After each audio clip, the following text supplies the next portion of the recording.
crystalline throne room of Valyrian Prime stretched upward into impossible heights, its living glass walls pulsing with bioluminescent patterns.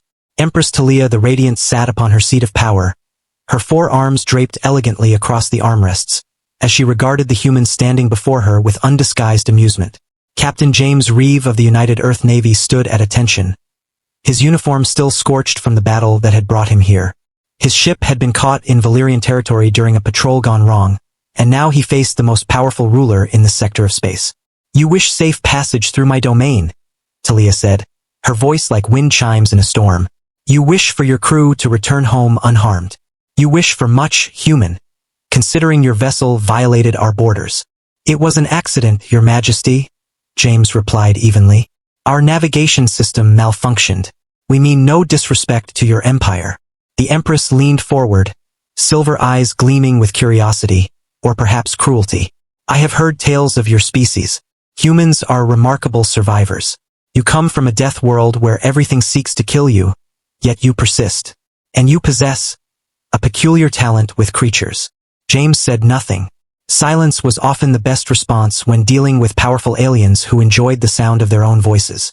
"I have a proposition," Talia continued, rising with fluid grace. "A wager. In my menagerie, I possess a creature from the void reaches, an apex predator that has killed 17 of my best handlers. My scientists cannot study it. My warriors cannot approach it. It is beautiful, terrible, and entirely useless to me in its current state. Tame this beast. Make it accept your touch without attempting to end your life, and I will grant you more than mere passage." She descended the steps toward him, robes flowing like liquid starlight. "I will cede to Earth the entire Valyrian system, including this very world. 12 planets, Captain. An empire handed to your species for the price of 1 tamed animal." The Valyrian nobles gasped, their translucent faces showing shock. One advisor, Corvus, stepped forward. "Your Majesty, surely you cannot be serious. The entire system for such a trivial task." Talia's laugh was like breaking crystal. "Trivial, brother? Did you forget that this creature killed your own son? Did you forget our finest minds have declared it untamable?" She turned to James, expression hungry. "I am entirely serious. Either you succeed where we have failed, proving the tales of your species true, or you join those the beast has already claimed. Either outcome entertains me."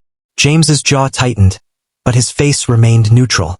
He thought of his crew, 43 souls depending on him. He thought of Earth, struggling to establish itself among ancient, spacefaring civilizations that looked down on humanity as newcomers and primitives. 12 planets would change everything, he said simply. "I accept." The Empress clapped her hands with delight. "Wonderful. You may begin tomorrow. I will enjoy watching this." That night passed slowly in the guest quarters. James reviewed what little the Valyrians would share about the creature. It was called a ravager, native to a planet in the space between dimensions.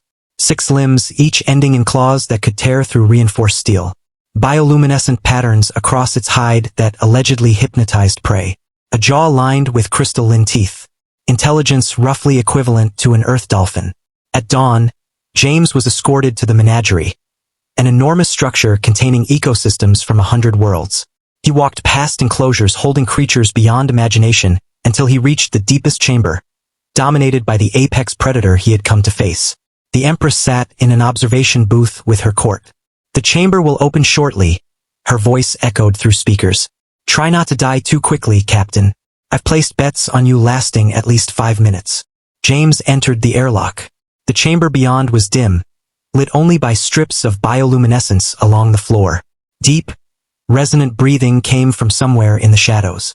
His hand went to his hip, but his weapons had been taken. He had only himself. "Hello," he said softly. "I know you are afraid." The breathing stopped. From the darkness, the ravager emerged. Massive, 3 times his size, midnight blue scales absorbing light. Its bioluminescent patterns flickered in waves of purple and green. 6 eyes fixed on him with predatory focus, mouth slightly open to reveal rows of crystalline teeth. James did not run. He did not shout or make sudden movements. He slowly lowered himself into a cross-legged position, making himself smaller, less threatening. His gaze softened, avoiding the direct stare predators interpreted as challenge. "You are far from home," he said gently. "Trapped here. They tried to break you with pain and fear. The ravager moved closer, claws clicking against the floor. James smelled it now, ozone and copper. Every instinct screamed to flee, but he remained still. I had a dog once, he whispered. Found her after the Miami bombardment. She had been someone's pet, but trauma made her wild. She bit anyone who came near. They wanted to put her down, said she was too damaged. I just sat with her. 3 months. Sometimes talking, sometimes silent. I never forced her. I let her decide when she was ready. The ravager's claw reached toward him slowly, tentatively. Its talons, as long as his forearm, hovered inches from his face. Her name was Luna, he said, smiling. She never lost her fear, but she learned to trust. That is all I ask of you, not submission, just trust. A low, resonant sound vibrated through James's chest. Not a snarl, almost a question. In the observation booth, the Empress whispered, "What is he doing?" James raised his hand slowly, palm up, fingers relaxed. He moved with glacial patience, giving the ravager every opportunity to retreat or attack. Its bioluminescent patterns shifted to deeper blues. When his hand was level with its massive head, he waited. Silence stretched for eternity. Then, with a movement so gentle it seemed impossible for something so deadly, the ravager lowered its head and pressed it against James's palm. The scales were warm, textured like rough leather. He felt its pulse, rapid but steady. "Good," he whispered. "Very good." Chaos erupted in the observation booth. Nobles shouted over each other. Advisors scrambled. Empress Talia stood frozen, expression unreadable. James spent the next hour sitting with the creature, speaking or silent. Gradually, its posture softened. Eventually, it curled around him like a massive cat and closed its eyes. When he emerged, the Valyrian court awaited him. The Empress approached, her amusement replaced by wonder. "How?" she asked simply. James gestured toward the ravager. "You treated it as a monster to be conquered. I treated it as a being to be understood. On Earth, the strongest bonds are forged not through domination, but trust." Talia extended a hand in agreement. "A deal is a deal. The Valyrian system is yours. Though I suspect this will change much between our peoples." "Indeed," James replied, shaking her hand. "But I have one request. The ravager comes with us. It deserves better than a cage. We'll find it a home." For the first time, Talia smiled warmly. "Perhaps you humans are exactly what this galaxy needs. Very well. Take your new friend and your new worlds, Captain. We will watch your species with great interest." As James left the menagerie, he glanced back at the ravager.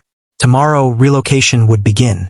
Tonight, he would inform his crew that they were no longer explorers, but pioneers of humanity's first true interstellar territory.